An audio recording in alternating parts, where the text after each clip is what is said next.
Bienvenue dans ce reportage sur le wingsuit, dans lequel nous allons vous expliquer tout ce qu'il faut savoir pour débuter cette pratique. Le wingsuit, c'est quoi? Un wingsuit est une combinaison aérodynamique spéciale qui permet à un parachutiste d'effectuer un vol plané après avoir sauté d'un point élevé, soit d'un avion ou d'un point fixe, comme une falaise, plus communément appelée le base jump.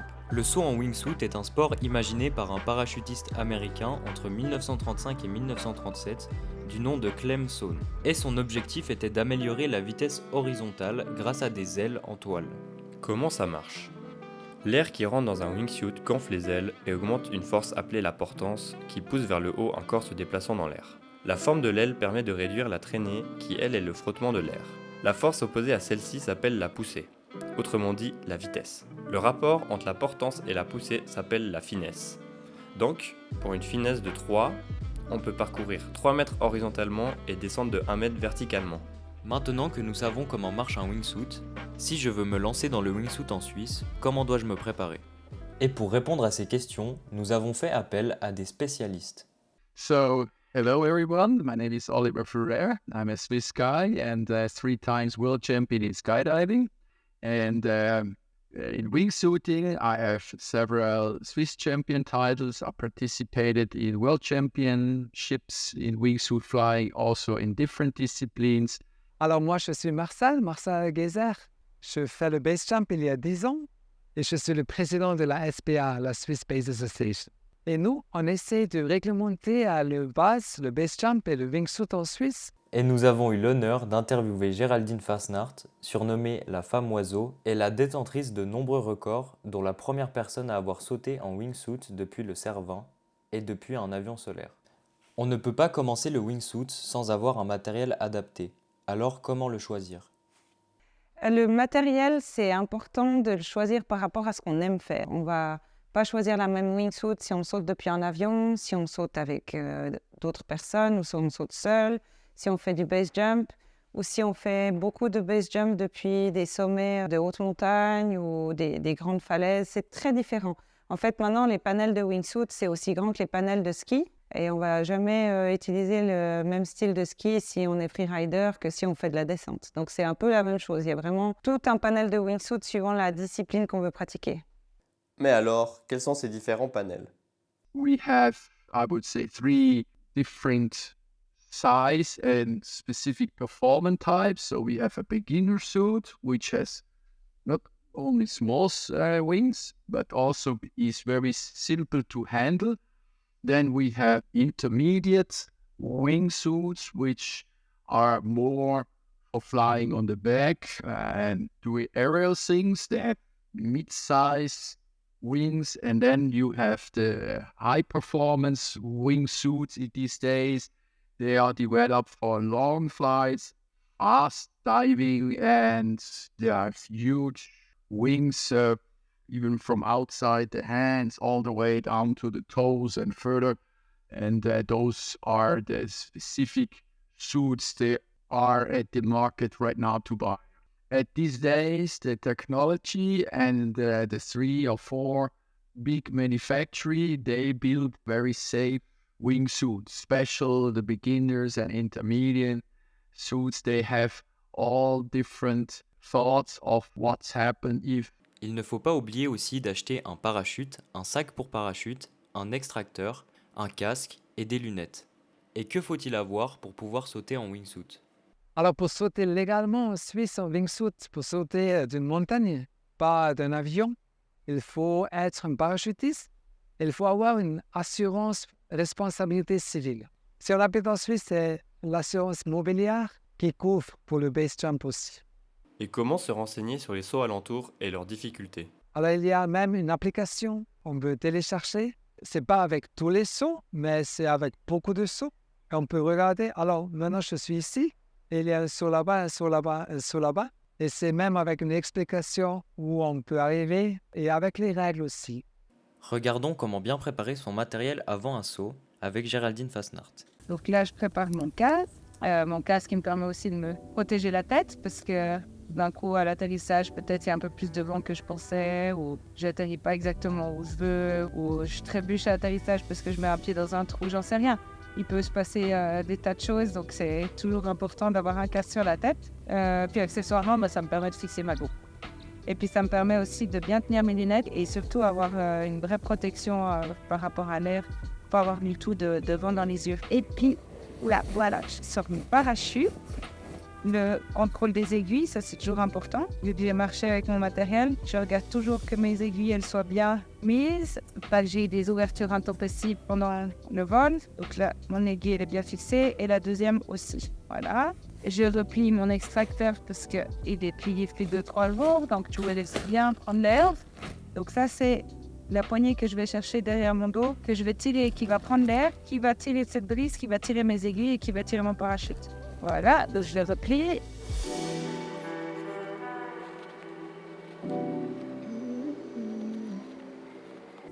Voilà. Ensuite, je dois accrocher ma wingsuit sur mon parachute.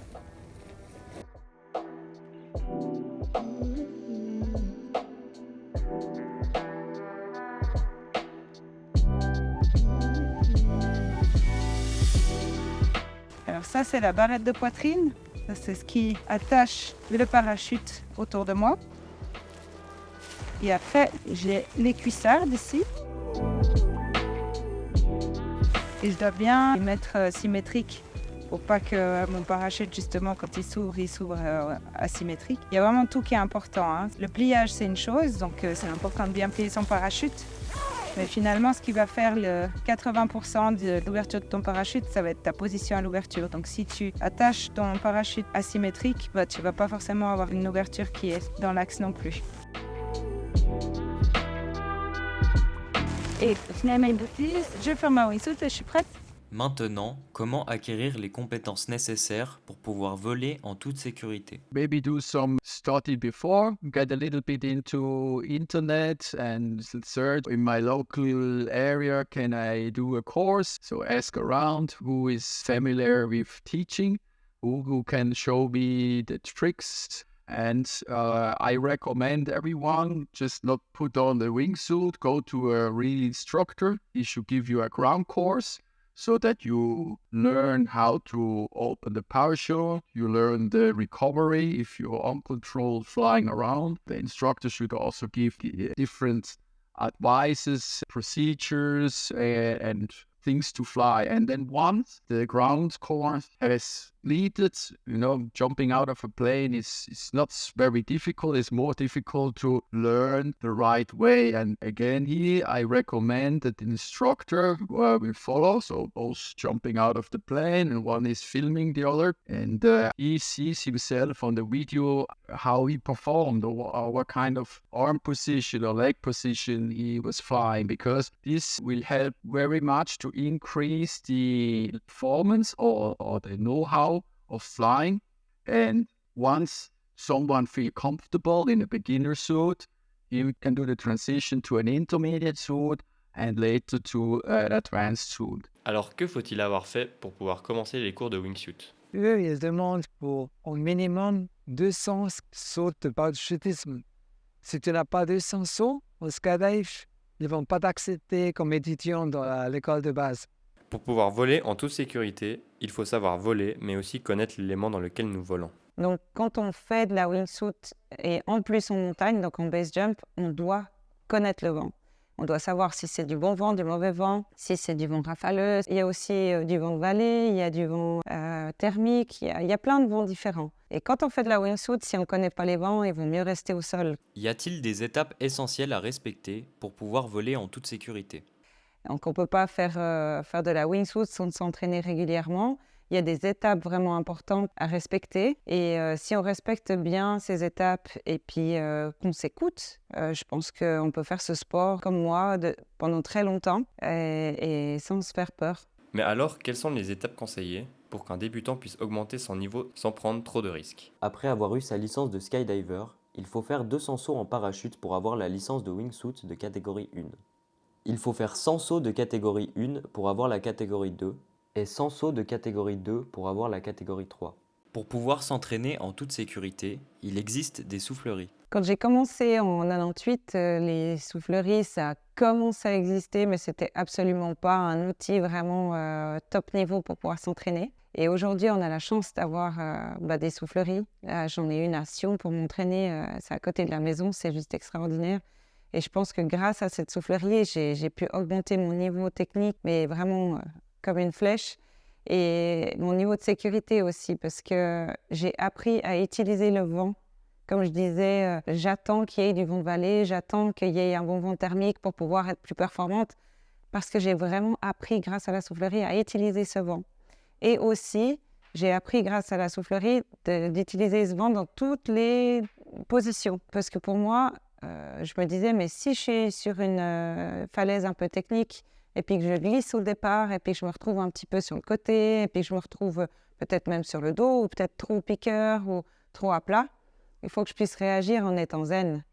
Mais on peut être zen dans ses réactions que quand on connaît l'élément. Et si on a l'impression de tomber dans le vide, et puis qu'on n'a pas l'impression de pouvoir s'appuyer sur l'élément qui est l'air, et c'est un vrai élément sur lequel on peut s'appuyer, et puis qu'on panique, on est mort.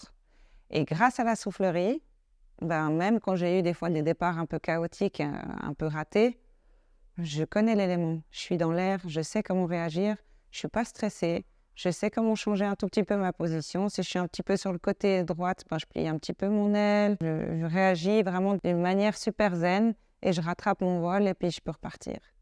Et ça, c'est très important. Puis maintenant, il y a des souffleries wingsuit même qui nous permettent de s'entraîner avec la wingsuit à l'intérieur.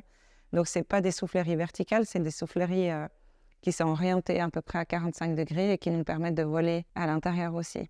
Quel budget est nécessaire pour pratiquer le wingsuit? Skydiving is an expensive thing, you know. First of all, I think the ground course in skydiving, you spend, get your license, you talk about 10,000 Swiss franc. And once you go into wingsuit flying, you know, it's normal skydiving, you know. You buy a suit, which is between 5 and 700 Swiss franc, a good one, and then it goes up to 1,500 to 2,500 cost of maybe bigger suits. En ajoutant à cela tout le matériel dont on vous a parlé avant, la somme s'élèvera à environ 20 000 francs. Mais alors, est-ce que le wingsuit est un sport dangereux? Ouais, il est dangereux le sport. Il est dangereux parce que quand on vole proche du terrain, avec beaucoup de vitesse, ça c'est toujours dangereux. Si tu es proche de quelque chose et tu es vite, c'est toujours dangereux. Alors, ce n'est pas un sport risqué, c'est par contre un sport où on doit pratiquer beaucoup pour être dans une zone de confort et limiter les risques. C'est un sport où on doit vraiment bien se connaître, où on ne peut pas se mentir et où on doit beaucoup s'entraîner pour pouvoir être à la hauteur de ce qu'on engage en fait. Donc le wingsuit est un sport dangereux, mais d'où proviennent ces dangers? 111 personnes ont perdu leur vie en base en Suisse. Quand on a des accidents, c'est 99,9%. C'est toujours l'erreur humaine. Parce que le parachute, le sac, ça c'est vraiment safe. C'est toujours les personnes qui font les erreurs, malheureusement. Et en wingsuit, on connaît les 4 raisons principales. C'est les personnes ne connaissent pas leur combinaison. Le wingsuit, peut-être ils volent avec un wingsuit qui est trop difficile pour eux. Ça c'est 1. 2, ils n'ont pas regardé la météo. Ils sautent dans des conditions mauvaises où il ne faut pas sauter. Et clairement, si tu décides de sauter d'une falaise alors qu'il y a des mauvaises conditions de vent, tu es juste un mauvais pilote. 3, ils ne connaissent pas le terrain. Ils volent trop proche. Et si tu décides de sauter d'une falaise qui est trop technique pour toi, tu es juste un mauvais pilote aussi. Et 4, ils perdent la vitesse durant le vol. Et c'est comme en avion, on doit faire la bonne balance pour pouvoir voler correctement et garder une bonne finesse. Parce que si on vole trop à plat, on casse la vitesse de la wingsuit et du coup, à la place d'avancer et de garder une bonne finesse, on tombe plus à la verticale et on n'est plus du tout performant. Et c'est ce qui peut arriver aussi dans les accidents, des mauvaises assiettes de vol et les gens ne se rendent pas compte des fois qu'ils perdent leur vitesse horizontale et puis ils n'arrivent pas à passer des plateaux. Et Donc ça, c'est assez simple, je trouve, la wingsuit à gérer la gestion du risque parce que c'est des calculs de juste savoir par rapport à ta technique. Si tu es capable de sauter une certaine falaise qui est technique, si tu n'es pas capable, tu n'as pas à y aller. Et comment savoir si une falaise est adaptée à notre niveau? On a fait des panneaux avec la difficulté du saut et avec les règles aussi. On essaie toujours de communiquer très clairement. On essaie d'expliquer le saut et on dit si le saut est difficile ou c'est aussi valable pour les débutants. Et puis on trouve tous les infos, on trouve sur le site web et sur les excitants où on saute. Alors on a 3 points, c'est le départ, c'est le vol et c'est l'atterrissage. Une falaise peut être super verticale, c'est facile à sauter, mais peut-être sur le posé, il y a des câbles ou des maisons ou une rivière. Dans ce cas, on dit l'atterrissage, c'est difficile, alors c'est noir. C'est comme le piste pour skier. Alors on a bleu, rouge et noir. Et maintenant que nous avons répondu à toutes vos questions, nous pensons que vous êtes prêts à faire vos premiers battements d'ailes.